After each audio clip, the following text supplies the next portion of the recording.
इतनी बड़ी अजीम शख्सियत, 70,000 फरिश्ता उनके जनाजे में शरीक होता है। और ये वाहिद शख्सियत हैं जिनकी वजह से, जिनकी वफात से, जिनकी शहादत से अल्लाह ताला का अर्श जो है वो हिल जाता है। अल्हम्दुलिल्लाह अल्हम्दुलिल्लाहिल्लज़ी हदाना लिहाज़ा व मा कुन्ना लिनहतदिया लौला अन हदाना अल्लाह वस्सलातु वस्सलामु अला अशरफिल अंबियाइ मुहम्मदिन व आलिहि व अस्हाबिहि अजमईन। अल्लाहुम्मा रब्बि इश्रह ली सदरी व यस्सिर ली अमरी वहलुल उक़दतम मिन लिसानी यफ़क़हू क़ौली। अम्मा बाद फ़अऊज़ु बिल्लाहि मिनश शैतानिर रजीम। बिस्मिल्लाहिर रहमानिर रहीम। मिनल मुमिनीन रिजालुन सदक़ू मा आहदुल्लाह अलैहि फ़मिनहुम मन क़ज़ा नहबहु व मिनहुम मन यंतज़िर व मा बद्दलू तब्दीला।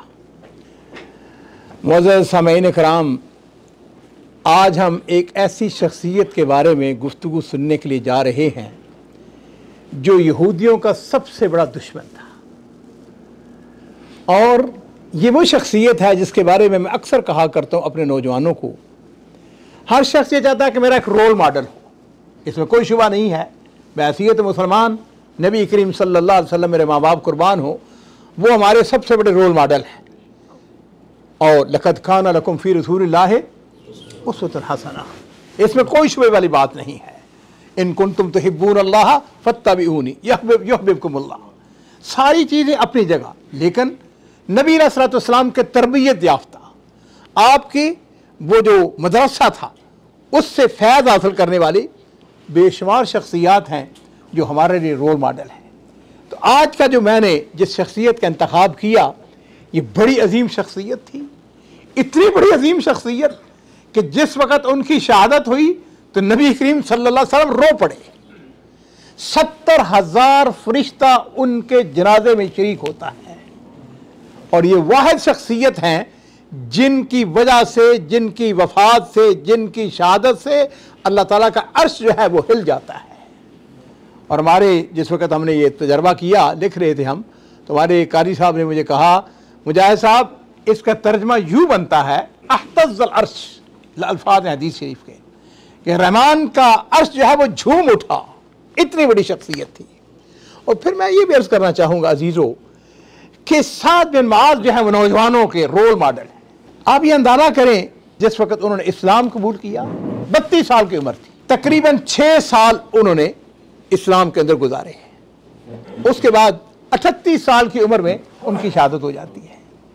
6 साल की उम्र में मेरे अजीज़ों, आप ये देखें कि वो अपने, अभी इंशाअल्लाह आप सुनेंगे उनके हवाले से, इतनी चीज़ें, इतना बड़ा लीडर, इतना इनकलाबी आदमी।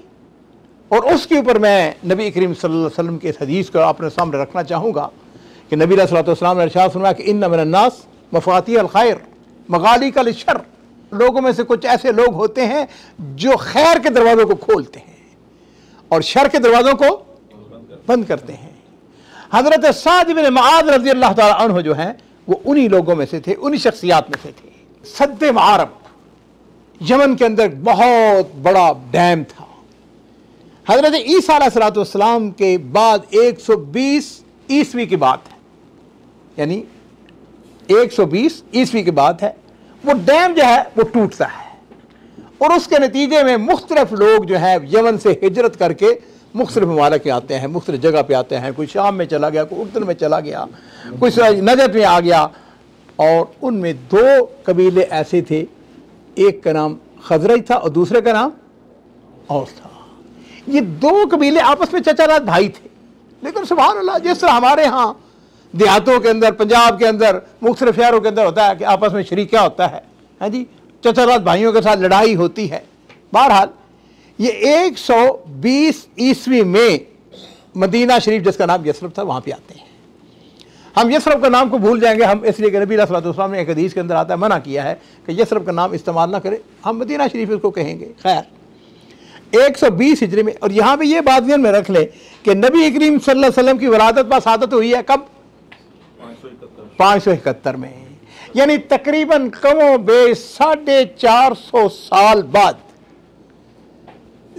रसूलुल्लाह सल्लल्लाहु अलैहि वसल्लम की वलादत होती है। और 450 साल पहले ये 2 कबीले जो हैं ये शिरकत कर चुके थे, यहाँ पे पहुँच चुके थे मदीना शरीफ के अंदर। नबी करीम सल्लल्लाहु अलैहि वसल्लम के परदादा, उनका नाम था सरदार हाशिम। हाशिम जो थे अपने वक्त के बहुत अजीम लोग थे, बड़ी अजीम शख्सियत थे। इनका असल नाम जो था वो हाशिम नहीं था, बल्कि हुआ यूं कि एक दफ़ा मक्का मुकरमा के अंदर कहत पड़ गया। तो इन्होंने क्या किया, इन्होंने रोटी के टुकड़े जो है ना उनको कूट कूट के उसके अंदर खजूरें डाली, उसके अंदर घी डाला, लोगों को चूरी खिलाई। तो अरबी ज़बान के अंदर जो कूटना होता है ना उसको कहते हैं हशम। हशम से इनका नाम जो है वो हाशिम पड़ गया। बड़े आदमी थे, अमीर कबीर आदमी थे। सरदार हाशिम जो हैं ये एक दफ़ा गज़ा जाने के लिए जा रहे थे। कहाँ से? मक्का मुकरमा से मदीना शरीफ पहुंचे। वहां पर बनु नज्जार, खजरज कबीले के एक शाख है, उसका नाम है बनु नज्जार। उसकी एक खातून सलमा बिनते अमर, सलमा इनको यानी अच्छी लगी, पसंद आ गई, या उन्होंने नकाह पैगाम भेजा। तो ये ख़ानदान जो है, मैंने पहले भी अर्ज़ किया था, कायनात के जितने ख़ानदान हैं उनमें सबसे आला, सबसे अरफा अगर कोई ख़ानदान है तो वो कुरैशी हैं, वो हाशमी ख़ानदान है। हाशिम, बनु हाशिम जो है, इनका नाम क्या हाशिम था ना, हाशिम से बनु हाशिम। बात समझ आ गई? अब वहां पर इन्होंने नकाह का पैगाम दिया, फौरन उन्होंने कबूल कर लिया, बिस्मिल्लाह। अब शादी हो गई सलमा के साथ, और सलमा जो है ये नबी करीम सल्लल्लाहु अलैहि वसल्लम की परदादी बनती हैं। बात समझ आ गई? इनके यहाँ बेटा पैदा हुआ, सलमा के यहाँ। शादी को कुछ अर्सा देर रहे, वो प्रेग्नेंट हो गई, उसके बाद ये गज़ा चले गए। कौन? सरदार हाशिम। गज़ा में इनकी वफ़ात होती है और वहीं उनकी कब्र बनी। इसीलिए आज हम ये बात कहते हैं अहले गज़ा जो है उनके साथ हमदर्दियों के कई असबाब हैं। एक सबब जो है वो ये भी है कि नबी करीम सल्लल्लाहु अलैहि वसल्लम के परदादा जो है उनकी कब्र वहाँ पर है। हमारा उनके साथ एक ताल्लुक है, एक रिश्ता है गज़ा के साथ। अहले गज़ा के साथ हमदर्दी होना हमारी फितरत के ऐन मुताबिक है। इनके यहाँ बेटा पैदा हुआ सलमा के यहाँ। कुदरती तौर पर उनके बाल जो थे ना, चुटिया एक उस सफ़ेद रंग की थी। तो जिस तरह हमारे माँ ने कहती, अच्छा तू तो शैबा है भाई। शैबा, शैबा किसको कहते हैं? बूढ़े को। तो उनका नाम शैबा रख दिया गया। बच्चा बांध हो। और हाशमी ख़ानदान की खूबी मैं आपको बताऊं, मेरा अपना जो तज्ज़िया वो यह है, बड़े खूबसूरत, कायनात के सबसे खूबसूरत शख्सियत कौन है? मोहम्मद रसूलुल्लाह सल्लल्लाहु अलैहि वसल्लम। और मोहम्मद रसूलुल्लाह सल्लल्लाहु अलैहि वसल्लम कौन थे? हाशमी थे। आप कौन थे? कुरैशी थे। तो बहरहाल हम इस बात को थोड़ा सा आगे बढ़ाते हैं, और वो ये है कि जिस वक़्त ये शैबा जो है इसकी उम्र होगी 6-7 साल की, खूबसूरत नौ बच्चा, तो किसी ने आके, इनका चचा था यानी वालद का भाई, सरदार हाशिम का भाई, उसका नाम था मुतलब। मुतलब को किसी ने कहा कि मैं तुम्हारा भतीजा जो है वो तो यसरब के अंदर पढ़ रहा है। अच्छा, तो जिस तरह हमारी भी फितरत है, पता चले कि मेरा भतीजा जो है वो फलां शहर में है, फलां जगह पे है, वो फौरन वहां पे पहुंच गए। बच्चे को देखा, कहा बच्चे को साथ लेके जाना है। माँ जो है सलमा, वो किस तरह बर्दाश्त करे? वो अड़े आ गई। उसने कहा नहीं, बच्चा कैसे जाएगा, बच्चा तो यहीं में रहेगा। उन्होंने कहा कि ये क्या समझती हो कि ये आम बच्चा है? ये बच्चा जो है, ये बच्चा बैतुल्लाह शरीफ के जो मतवल्ली है उन मतवल्लियान में से एक है। और फिर अजीज इस बात को समझ लीजिए, ये खानदान जो था पूरे अरब के अंदर मशहूर था अपनी क़यादत के अंदर, अपनी सियादत के अंदर, और लोग जो थे इनकी इज्जत और एहतराम करते थे। सलमा ने जब देखा कि कल को ये बच्चा जो है ये बैतुल्लाह शरीफ का मतवल्ली बनेगा, उसने कहा ले जाओ। जिस वक़्त उन्होंने अपनी ऊँटनी के ऊपर या ऊँट के ऊपर बिठाया, मक्का मुकरमा जब दाखिल हुए तो लोगों ने देखा कि बच्चा 6-7 साल का, 8 साल का उनके पीछे बैठा हुआ है। किसी ने कह दिया कि ये अब्दुल मुतलब है, ये मुतलब का गुलाम है। उन्होंने कहा नहीं नहीं भाई, ये मेरा भतीजा है। लेकिन लोग जो हैं उन्होंने आहिस्ता आहिस्ता क्या कहना शुरू कर दिया, अब्दुल मुतलब, अब्दुल मुतलब, अब्दुल मुतलब। और फिर वो अब्दुल मुतलब कौन है? नबी करीम सल्लल्लाहु अलैहि वसल्लम के क्या हैं? दादा मोहतरम। आपको मैंने हिस्ट्री इसलिए बताई है कि मदीना वालों के साथ हमारे ताल्लुक हैं, बड़े गहरे ताल्लुक हैं। और यहाँ ये भी बात मैं कहूँगा, यमन वालों के साथ भी हमारे बड़े गहरे ताल्लुक हैं। एक तो ये नबी अलैहि सल्लम की परदादी जो है ये कहाँ से है? बनु नज्जार से है। और एक और मैं ताल्लुक भी आपको बताना चाहूँगा, इब्राहीम अलैहिस्सलाम जो है उनके बेटे इस्माईल अलैहिस्सलाम, जिनकी औलाद नबी करीम सल्लल्लाहु अलैहि वसल्लम है। जो इस्माईल अलैहिस्सलाम जो थे उनकी शादी कहाँ पे हुई? बनु जुरहम कबीला जो है कहां से आया? यमन से आया। यमन से वो आता है और बनु जुरहम की औरत के साथ किसकी शादी हुई? इस्माइल अलैहिस्सलाम की। गोया हमारा यमन के साथ एक ताल्लुक जो है वो सदियों पुराना है। और पता है 4000 साल हो चुके हैं हजरत इब्राहीम अलैहिस्सलाम। चलिए हम आगे थोड़ा सा बढ़ते हैं। खजरज कबीला है बड़ा कबीला, उसकी आदात जो है अफराद की तादाद ज्यादा है और उसी में से बनु नज्जार था। और नबी करीम सल्लल्लाहु अलैहि वसल्लम जिस वक्त हिजरत करके गए हैं ना, तो ऊँटनी जिस जगह बैठी जहां पे मस्जिद नबी बनी हुई है, वहां पे सबसे करीब घर जो था वो किसका था? अबू अयूब अंसारी का। और अबू अयूब अंसारी कहाँ कौन से थे? ये बनु नज्जार से थे। ये मैंने आपको इसलिए बताया है कि ये हमारे ईमान का हिस्सा है और हमें पता होना चाहिए कि हमारी सीरत क्या है, नबी सल्लल्लाहु अलैहि वसल्लम की सीरत क्या है और हमारी तारीख क्या है और हमारी तारीख कितनी उम्दा खूबसूरत है। बनु खजरत जो है ये मस्जिद नबी के इर्द गिर्द यहाँ पे रहते थे। अगर थोड़ा सा अगर हम शमाल की जानब मस्जिद नबी से, वहाँ पे आपको क्या नजर आता है? ओहद पहाड़ नजर आता है। ठीक है, आप थोड़ा सा निकले, तकरीबन से ज़्यादा 5 किलोमीटर बनता है फासला मस्जिद नबी से। ओहद पहाड़ जो है ना, ज़्यादा से ज़्यादा 5 किलोमीटर समझ लीजिए। तकरीबन 2 से 2.5 किलोमीटर तकरीबन आधा फासला तय करें तो वहाँ पर औस कबीला जो है उनके लोग रहते थे। औस कबीले की एक शाख जो है उसका नाम है बनु अब्दुल अशहल। बनु अब्दुल अशहल जो है उसके सरदार का नाम क्या था? साद इब्ने मुआज़ रज़ी अल्लाह तआला अन्हु, जो आज की हमारी गुफ्तगू के हीरो हैं और जिनके बारे में हम गुफ्तगू करेंगे।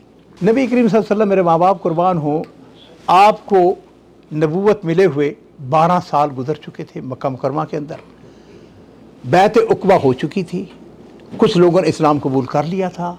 उसमें एक बड़ी शख्सियत से, उनका नाम था असद बिन ज़रारा रज़ी अल्लाह तआला अन्हु। अच्छा, अब असद बिन ज़रारा जो थे ये साद इब्ने मुआज़ के खालाजाद भाई थे। अच्छा, मज़र की बात यह है कि असद बिन ज़रारा इनका ताल्लुक जो बनु खज़रज के साथ था और साद बिन मुआज़ का ताल्लुक किसके साथ था? औस कबीले के साथ था। खैर, नबी सल्लल्लाहु अलैहि वसल्लम ने मक्का का एक इंतहाई नफीस इंसान, खूबसूरत मुसअब बिन उमैर रज़ी अल्लाह तआला अन्हु। मुसअब बिन उमैर बड़ी अमीर माँ का बेटा था और इनकी कैफियत ये थी कि इनके लिए यमन से स्पेशल कपड़े आते थे, खुशबू लगाता था, हर रोज नए से नए कपड़े बदलता था, माँ का इंतहाई लाडला था।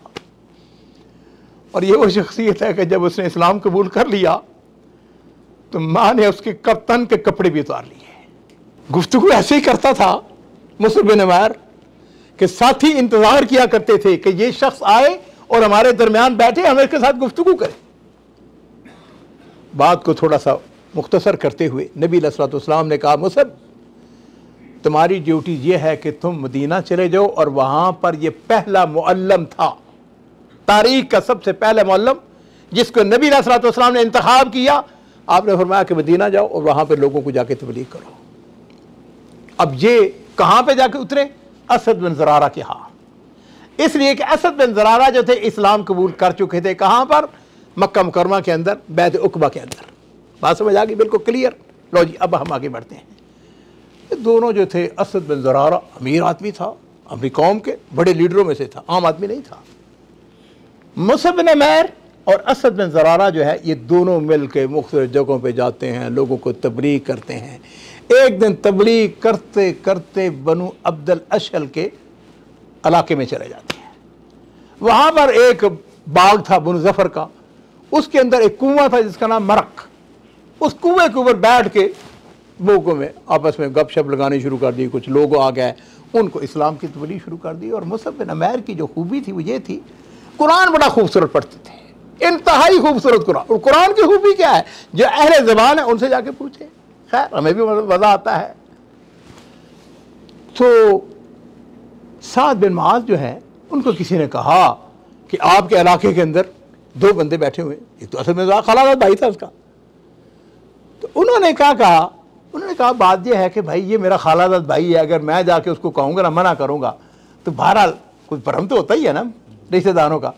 उन्होंने अपने एक अजीज़ उसैद बिन हुज़ैर रज़ी अल्लाह तआला अन्हु, उसैद को बुलाया। कहा लगे उसैद ऐसा करो, जाओ जाके इनको जाके ना थोड़ा सा मना करो जाके। मैं अगर जाके कहूँगा ना कि भाई तो ये मेरे खालाजाद भाई है, अच्छा नहीं लगता। उसने कहा कोई बात नहीं। उसैद ने क्या किया? उसैद ने अपना हरबा कहते हैं छोटी तलवार को, छोटा नेज़ा, तलवार नहीं, नेज़ा, छोटा सा नेज़ा लिए साथ, चल पड़े वहाँ पर गए। वहाँ पर बैठे हुए दोनों गपशप लगा रहे हैं वहाँ पर। उसने दूर से ना, तो जैसा होता है ना चौधरी, बिल्कुल वही निज़ाम है, पूरी दुनिया का एक ही है। उसे बुरा भला कहते हुए आया, करीब आया, तो असद बिन ज़ुरारा जो है मुसअब बिन उमैर से कहने लगे कि ये एक बड़ा आदमी आ रहा है, अपनी कौम का, आम आदमी नहीं है, ऐसा करना, इसके साथ अच्छी गुफ्तगू करना, अच्छी तरीके से इसके साथ डील करना। उन्होंने कहा करीब तो आने दो।